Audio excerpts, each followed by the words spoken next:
All right, ladies and gentlemen, welcome to the Get Bit Podcast, the podcast for blurs, nerds, and everything in between. I am your host, Joe Tennell. We are flying solo tonight.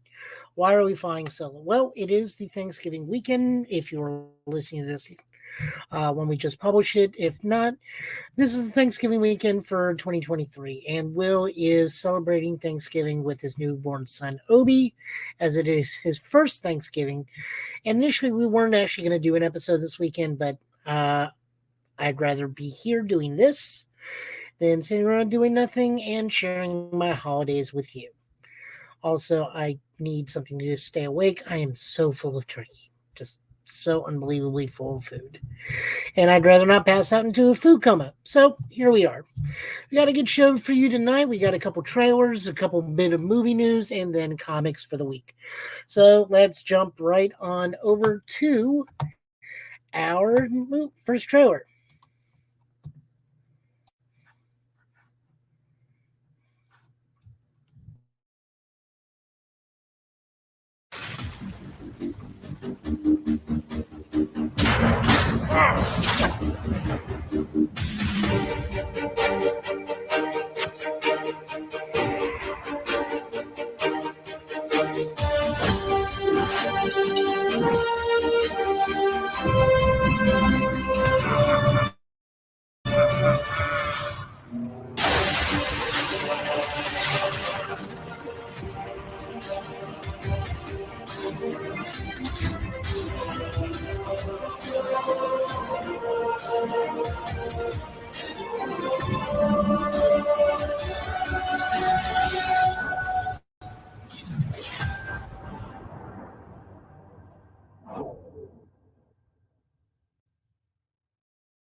So, what we just heard, unfortunately, this does not translate out well to the podcast version of the show, but we just looked at the trailer of the Ultimate Spider Man comic book. Marvel actually put out a motion comic style trailer to help promote the book, which does debut in January of next year. This is pretty big because Marvel usually doesn't put out these motion comic trailers for just anything. The last time we did that was when X Men was slowly moving into the Krakoa period and to help promote some of the Hellfire Galas. So, this is a pretty big thing. We do know for a fact that Ultimate Spider Man is going to be written by Jonathan Hickman. It will see the reuniting in a comic book style story with Mary Jane and Peter Parker, both married and with two children, which has not been done since Life Story and the Spider Girl continuity. However, it looks like the son is older than the daughter in this one.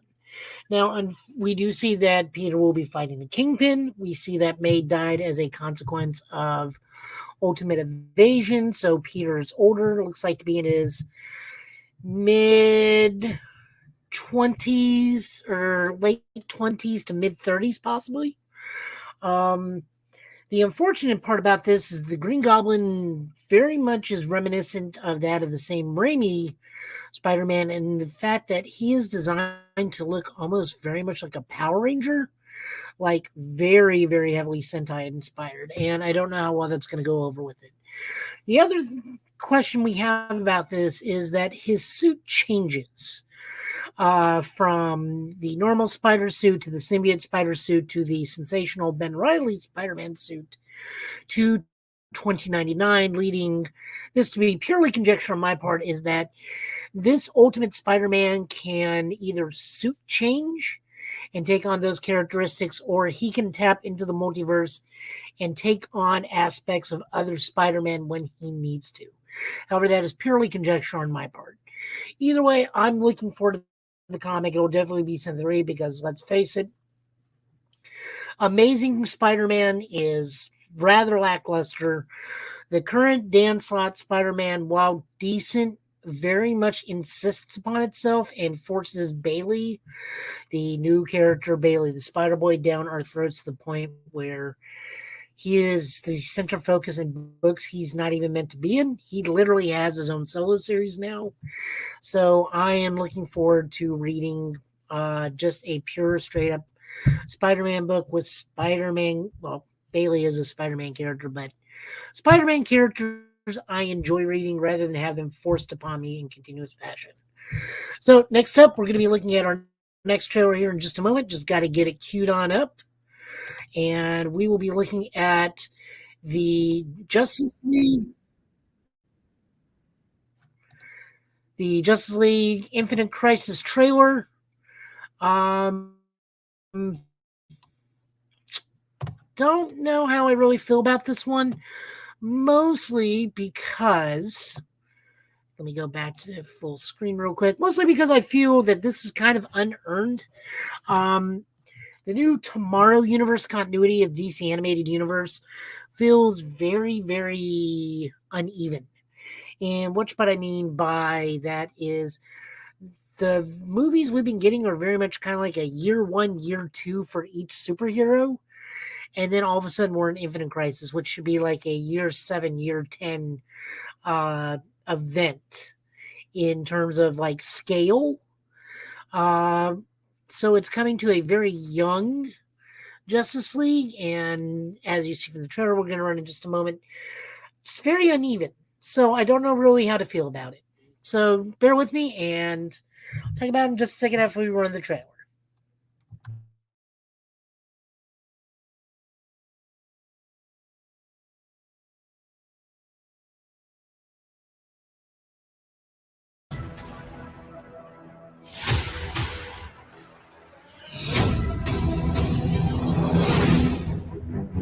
Most of you are aware that you live in a reality parallel to many versions of your universe.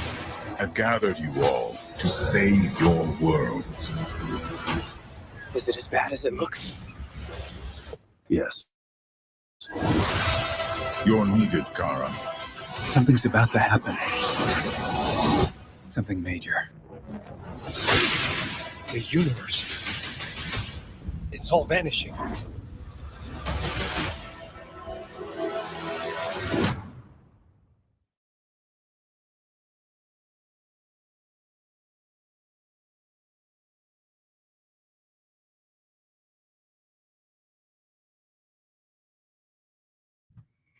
All right, so we learned that this is the first part of a 3-movie trilogy, which I say kudos to them, telling something as wildly huge and expansive and broad as Infinite Crisis would take 3 movies. I applaud them for splitting that up. For those that are in the podcast version, we did just look at the trailer. I did notice some things. I noticed that we have Ted Kord Blue Beetle in there.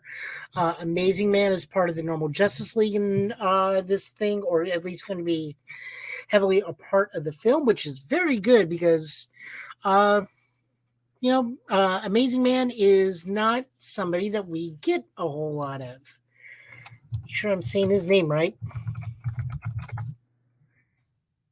Yep, it is Amazing Man. Okay, good. I don't want to misrepresent superheroes. Especially superheroes that are probably inspirational or part of blurred culture. That is something I would like Will to talk on more because he may know about more about Amazing Man than I do. He's kind of a blind spot for me. But I will do my due diligence to learn about him so that we can talk about it next time we get on. So, that being said, I hope it'll be better than the last one. Warworld was saved for the Wonder Woman spot. I felt it was just a glorified movie trailer uh, to say, hey, the next movie is Infinite Crisis. Like, I did not enjoy that film outside of the cowboy era Wonder Woman that started the movie. It just wasn't good. Hopefully, this will be better because the Tomorrowverse has actually been pretty decent in the grand scheme of things, save for the Green Lantern movie, but I have my qualms about that, and those are me being petty and personal, and a Kyle Rayner fanboy over anything else. So we'll try to set that aside. All right, next up on trailers, we have South Park. We finally got a gameplay trailer for the upcoming third part of the South Park RPG trilogy. This is going to be South Park Snow Day. So give me a moment. We'll get it queued up.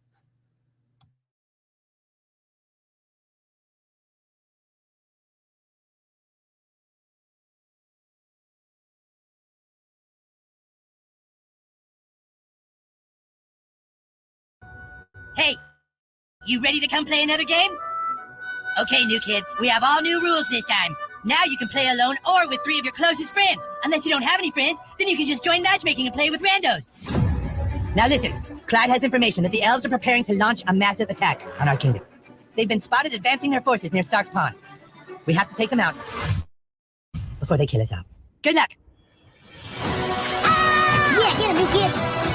They're attacking into a swarm. Show no mercy, new kid. You can't keep running into arrows and stay alive, dumbass.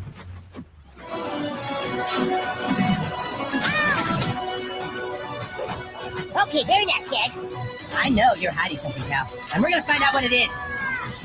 Weapons are nice, new kid, but this game's also about using cards. You got Fart Escape, a blast from the axe. Try it out. You've been using that Fart Escape a lot, so be careful with your code. Hey, player 2, he died again? Well, you're just the best little healer, aren't you? You're making a mistake, Cartman. Are you denying that you were gearing up your entire army to attack our fucking base? Says who? Says Clyde! And do you always trust what Clyde says? Hell no, Clyde's a total dumbass!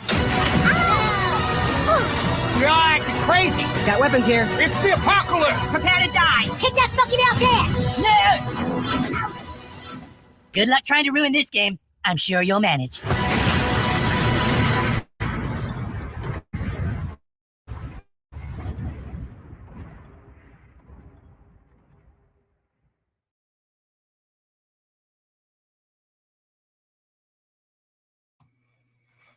All right, so that was South Park Snow Day. Gameplay trailer does confirm quite a few things. Now I'm less tense about playing this game because originally I believe it was a lot of people thought it was going to be a first-person shooter style thing, and the painful memory of South Park 64. Turns out that's not going to be the case, and we're going to be getting action RPG with drop-in, drop-out co-op, which that seems pretty interesting. I don't know if I'm going to be partaking in that when I play this, but I will definitely give it a shot, as all the South Park RPGs have been very enjoyable. So I do look forward to it. I definitely think I'll be giving it a shot. From there on out, we are done with trailers, so we'll be moving into our nerd news. First up is, get this set up, Karate Kid.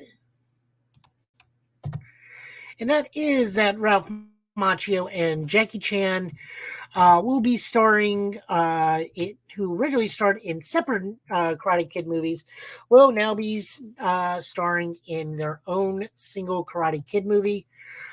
We are unsure how this works continuity-wise, or how this works with Cobra Kai being a thing. So I'm not too sure how that's going to play out. It is slated to be dropping December 13th of 2024 with Jonathan Entwistle directing, with Rob Lieber writing, and Karen Rosenfeld producing. They are also doing for an open casting call to see if they can't get the next Karate Kid just out of the acting world, or find a new actor for it. Of course, Ralph Macchio will be playing, once again, resuming the role of Daniel LaRusso, who was the original Karate Kid, and Jackie Chan will be returning to the role of Mr. Han, Kung Fu Master, who was based on Mr. Miyagi from the Jaden Smith, Trey Parker 2010 remake film, Karate Kid, who studied Kung Fu. That one never really made much sense to me, but you know what? It's a spiritual remake as opposed to a direct, so we can let that go. Again, we're not really sure where this fits in continuity with everything, because times have changed. Things have happened. Cobra Kai's a thing. So this could be set before Cobra Kai. This could be set after Cobra Kai. It's really hard to say. I definitely think I will give this a chance at the theater. Mostly just because, I'm a huge Jackie Chan fan. I love all his work. I'm liking him less as a person the more that comes out about him, but it's maybe him just settling into being a grumpy old man, because Jackie is unfortunately getting older and older, as are we all. And just the way I hear he treats people is less than cool, unlike when he was younger. So, there's that, which kind of bums me out. It bums me out when your heroes just turn out to be not great people as they move on in their lives, when you admire them so much when you were growing up. I have no idea about Ralph Macchio. I did not keep up with that dude. I barely keep up with Cobra Kai, so I know it exists. I know I need to watch it based on what friends say. I'll get around to it. But new Karate Kid movie on the horizon. Next up, we got Superman casting news. We are going to be talking about both confirmations and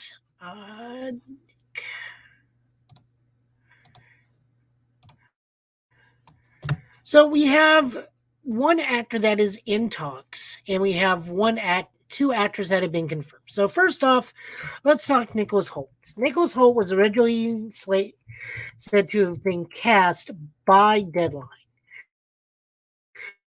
So there is some speculation about this, and hopefully this Variety article will shed some light. So Nicholas Hoult is not confirmed entirely. He is confirmed to be in talks to be Lex Luthor, very much in the same way that Pedro Pascal is in talks to be Reed Richards. Now, hopefully, Nicholas Hoult will be able to play him. It looks like he's got a full slate of stuff coming up. He's got a busy doc. He's starting Clint Eastwood's upcoming during number 2. He's going to be in the Garfield animated feature, which we now know is back to doing voice work as John. He is in Robert Eager's production of Nosferatu opposite Emma Corrin and Aaron Taylor Johnson and Bill Skarsgård. So he's got a lot on his plate before he gets to be able to be Lex Luthor. So he is not confirmed, but we are sure that he is now at least in talks. Do I want him to be Lex Luthor? Sure. I mean, why not? We're having a slightly younger cast. A slightly younger Lex Luthor is always going to be good. Anything's going to be better than Jesse Eisenberg. I promise you that. And plus, we just need to move towards the animated and television versions of Lex Luthor and less away, bringing that old school personality we used to have. Less the Gene Hackman version of Lex Luthor, which, while good, that's a Silver Age version of Lex. We need someone who, like Michael Rosenbaum, who can bring, and Clancy Brown, who can bring that modern age of Lex Luthor, the philanthropist, the evil philanthropist, the guy who's the 12th level intellect, smartest in the room, always needs to know everything and be on top. Not a real estate shark tycoon millionaire, and certainly not someone who's trying to go after Lois Lane all the time. I always thought that was gross. So yeah, no, I'm down for this. I hope he gets the part. I think without the hair and the bald cap, he definitely will look the part. That being said, let's move on to people who are confirmed to be in the Superman movie.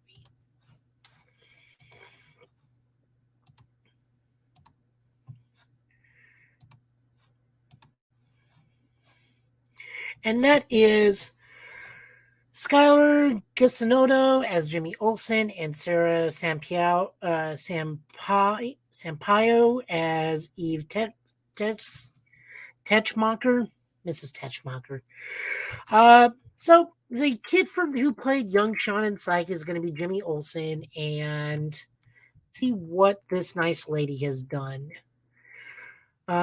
She is a Portuguese model, played assistant to love interest Lex Luthor.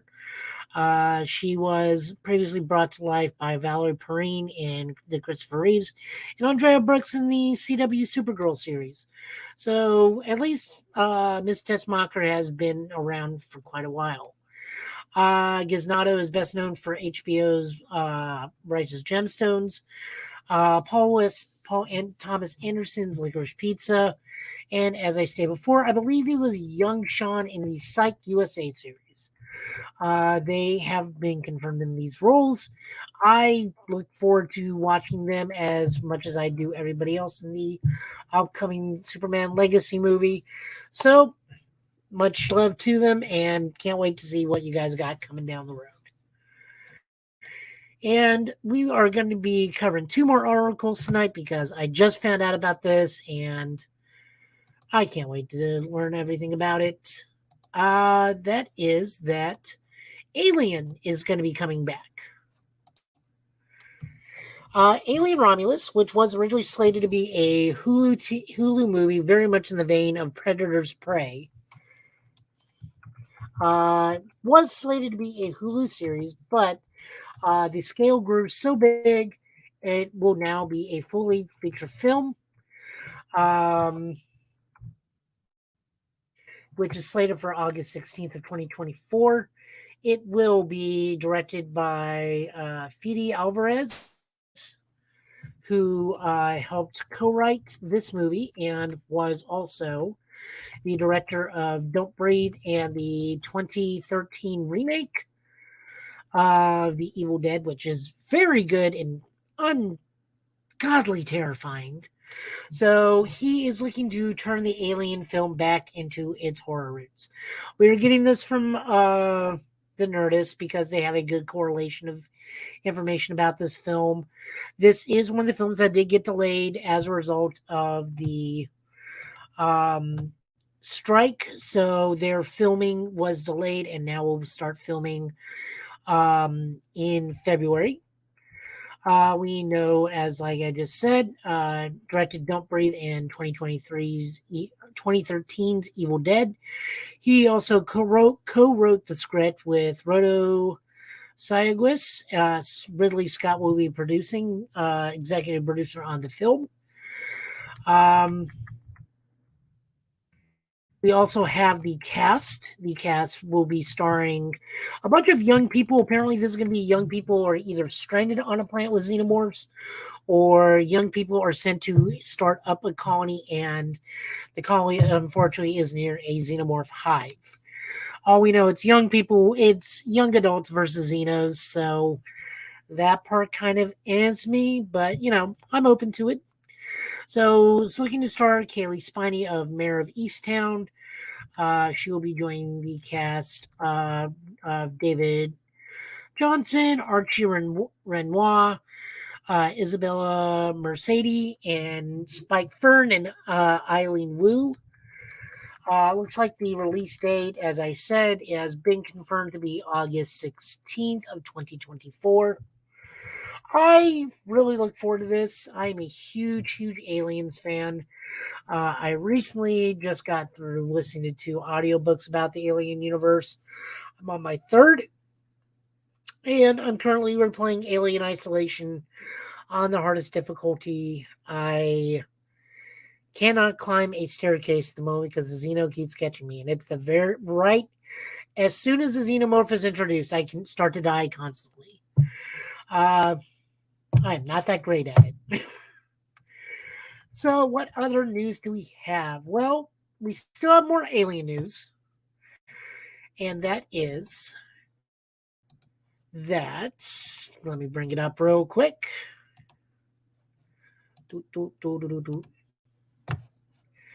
Alien is going to be shattering release records in 2024 and 2025. Disney is really going to be pushing behind this because they see it as another viable franchise. Because let's face it, they are struggling right now with their other franchises. Star Wars is a little lacking, and Marvel is definitely starting to lag a little bit. So they are turning to some of their other IP. And Alien, despite its shaky history at best, although I do believe that Alien 3 and Resurrection should be re-examined on quality. They were not often well received, but I think enough time has passed where we may be able to take a bit of a look at them. Unfortunately, one of them, Resurrection, is directed by Joss Whedon, so you can only go so far with that one. But Alien 3 definitely needs to be re-examined. And if you have Audible, definitely give the Alien 3 audiobook a try. So what that is they took the original script of Alien, which actually focused Alien 3 more on Hicks than Ripley, Hicks, and Bishop. And it is a full audiobook starring Michael Biehn and not Lance.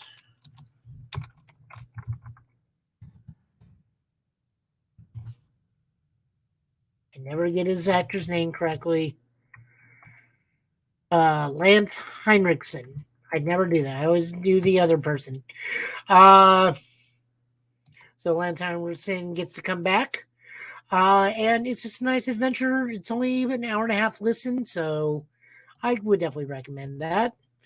Anyways, release windows. It looks like we're definitely, as I said already, the movie is going to be scheduled for 2024, and we will be getting an Alien franchise TV series on Hulu that has already started filming. Let me see if I can find. Says anything Alien will likely premiere. There we go. Alien TV series. This was actually not too long ago this month. All right, so Alien TV show sets aside on early 2025 premiere. This is once again got stalled out because of SAG-AFTRA. And we will use that as the podcast image for the day. Yoink. The film will be a prequel to the 1979 film, expected to take place in there. Show's production was slated for 2023, but was delayed due to the SAG-AFTRA strike. Planned to resume production in January and shoot in July, with an expected air date to possibly the first half, so either spring or summer of 2025. FX's Fargo's Noah Hawley is going to be serving as both showrunner, writer, and director. The upcoming FX series is going to be serving as a prequel set 70 years before the event of the first film. Cast will include Sidney Chandler in the lead role alongside Alex Lothar, Samuel Blinken, Essie Davis, Artish Gorav, and Kit Young. Production for the series was already started in July, but again, halted due to the SAG-AFTRA strike. A new interview, Haley revealed that the show has in plan to resume filming in 2024. The article will be seen there. As for why, again, numerous things happened that have stalled out the Alien franchise, such as the Covenant films just not being very good. Alien vs. Predator being PG-13, Alien vs. Predator 2 being so dark you could not see what was happening in the film itself, making the film unwatchable, not in terms of quality, I mean visually. So, I can't wait. Again, huge Alien fan. Really looking forward to what we got going on. I cannot wait. Just cannot wait. So from there, guys, we are going to be just shifting over to comics. I am sorry if we were breezing past everything. I just want to put out a nice little news blip for you guys and talk about some comics and show some clips. We will be back to our normal show pretty soon. But for this week's comics, once again, brought to us by the lovely people over at Rick's Comic City. Love them to death. I'm about to go see them tomorrow, grab my comic book box and everything. So, first off, we have issue 2 of Godzilla vs. Kong vs. the Justice League. This is written by Brian Bocello and art by Christian Deuce, with colors by Luis Guerrero. So we finally get the fight between Godzilla and Superman. It goes about exactly what you think. Godzilla may or may not be controlled. He may just be, reacting to being on a new world. And trying to immediately establish his reign as king of the world.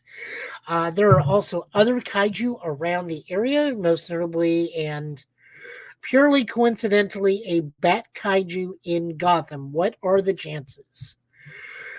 That being said, I still really enjoy this. This is a different style of Justice League. I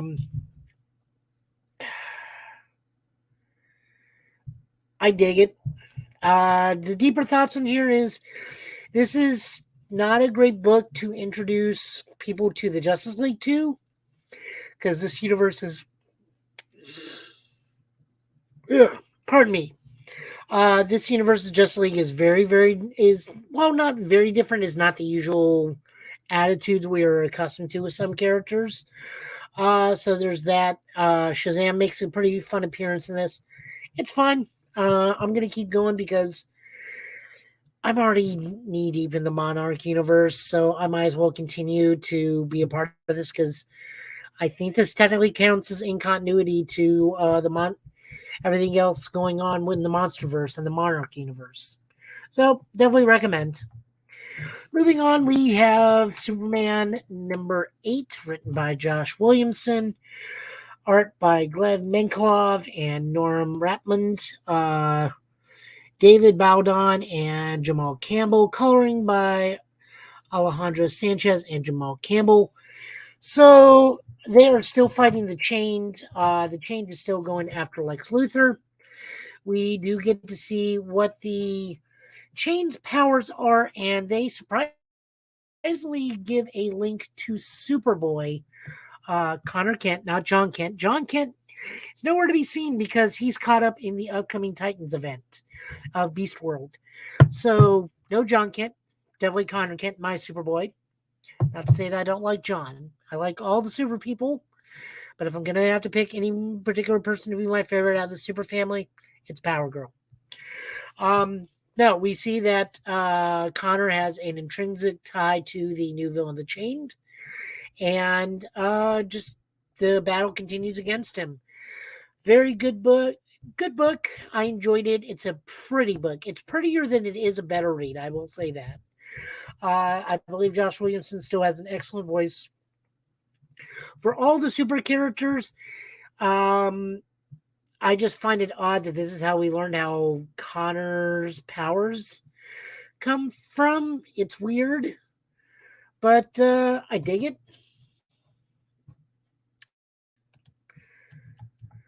All right, Wonder Woman number 3. I do once again have to give a trigger warning to this.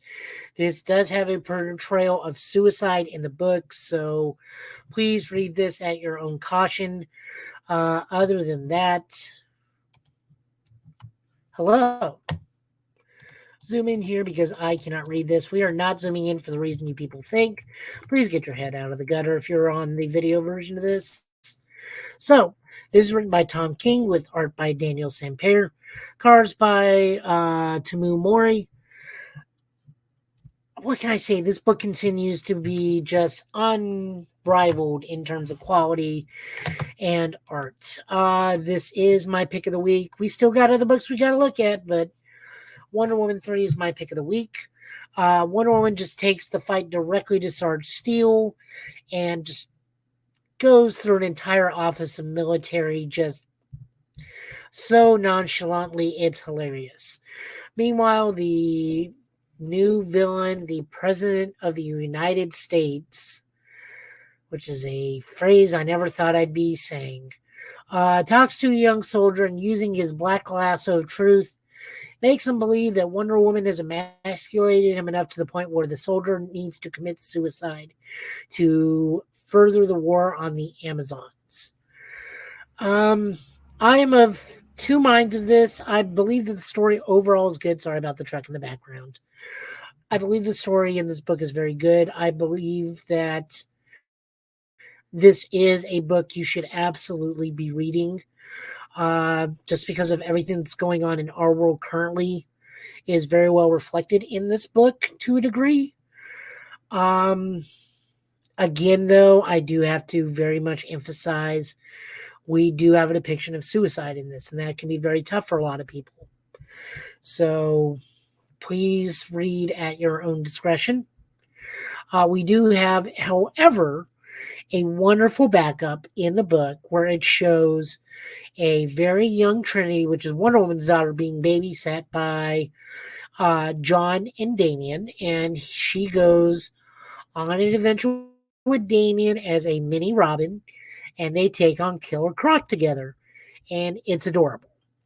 Especially because she is very, very young. I believe Trinity's only supposed to be like 4 or 5, so she has that penchant of all kids do that grow up with superheroes and name all their attacks.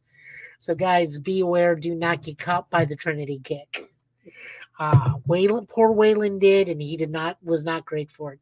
So very adorable, and it looks like next issue we will be jumping into the future and dealing with Wonder Woman's daughter Trinity herself, so as a teenager. So please look forward to that. But guys, definitely give this a look. Just please be aware of the content warning. That's all I can say to you. Next up, we got Incredible Hulk number 6. This is written by, and everything's going badly. There we go. This is written by Philip Kennedy Johnson with art by Nick Klein and colors by Matt Wilson. We are introduced to a new Ghost Rider because why not? A village is being attacked by demons. This Hulk book continues to be a horror book, and Hulk and his new companion happen upon the village, and because Hulk is a gamma-radiated monster, and it looks like the monsters that are attacking the village are also gamma, we see the bike can bestow upon anybody a spirit of vengeance from that of a World War II soldier. It's pretty fun. I will definitely continue to support this. I will also say this is quite possibly the most grotesque transformation I have ever seen the Hulk take to go from Banner to Hulk in my life.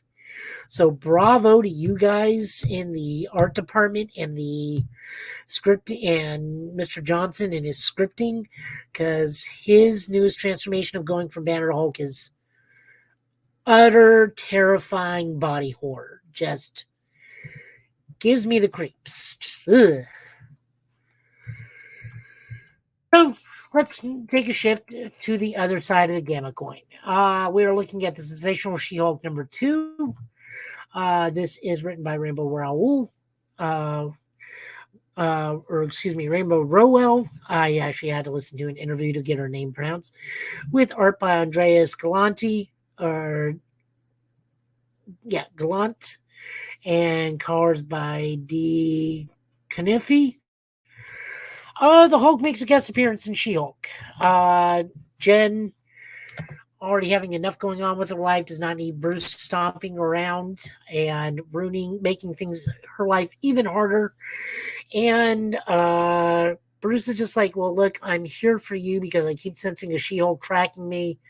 Well, it turns out it's not Jen. It's that gamma-radiated science couple from the midway through part of Sensational She-Hulk, from She-Hulk during Rainbow's original run. And she is back in a full-blown yellow Hulk form. So that's interesting. Also, we have a backup with Wyatt Wingfoot of the Fantastic Four, who's a very lesser-known character in the history of the Fantastic Four universe, but very fun little mini adventure with Jen and Wyatt Wingfoot. Definitely recommend this. She-Hulk just continues to be fun. Moving on over, we have Immortal X-Men number 17, written by Kieron Gillian, art by Juan Jose Rip, and colors by David Cruel. The long and short of this one, guys, is we now can confirm which mutants are still infected with the Sinister virus and which mutants are not. Meanwhile, in the White Hot Room, Mother Righteous finally makes her move. Jean Grey is kind of okay. And Hope and Exodus are doing their best to keep everything together.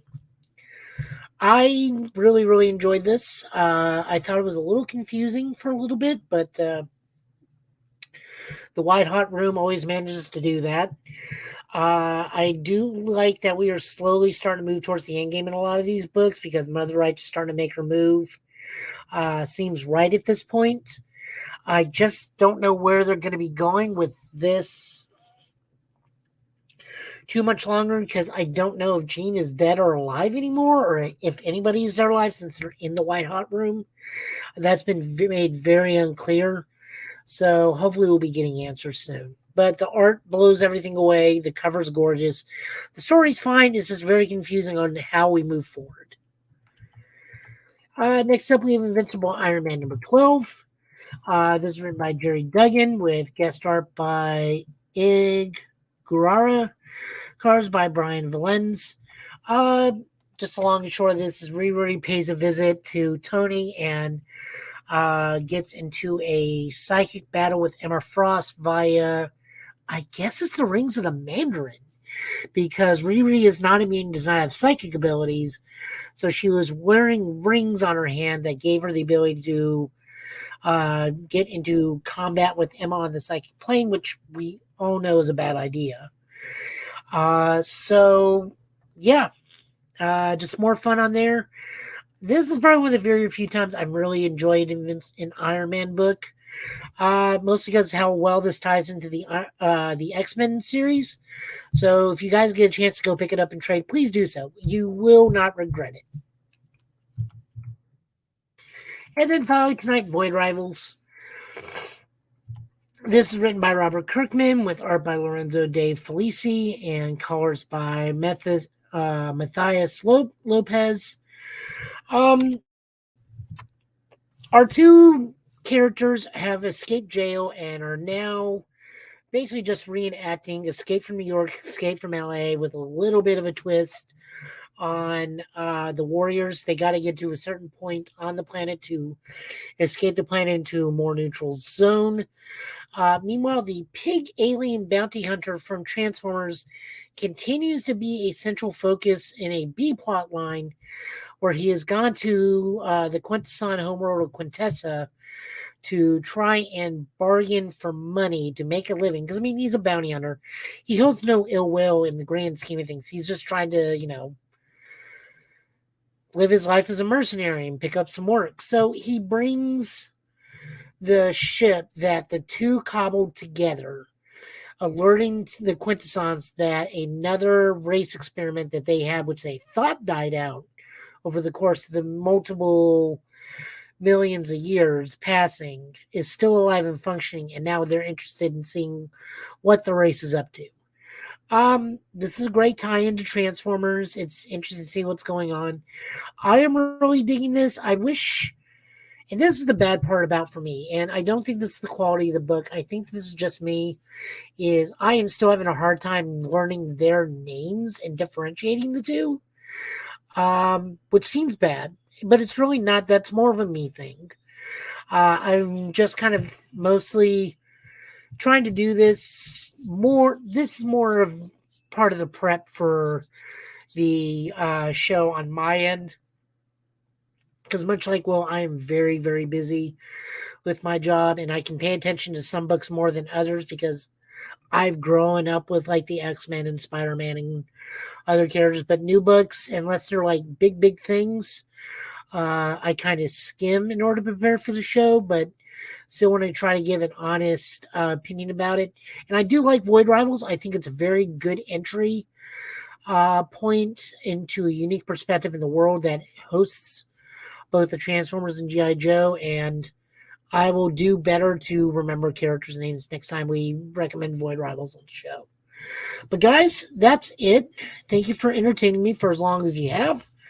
We'll be back next week with a proper show with Will and I. We do want to definitely shout out everybody at Blurred Station. Please go be a part of that. Stick with them long enough, you'll get to own a part of Blurred Station itself. Vaughn with Big VZE, he's doing beats and whatnot. Go check him out. As always, go to your local comic book store and support them. If you can't get out to them, hit up the local library. They got everything everybody else does and more. And do your due diligence and read a banned book. because they're banned for a reason, and that makes them even worth reading even more. So, guys, I'll see you next time, and thank you so much for watching.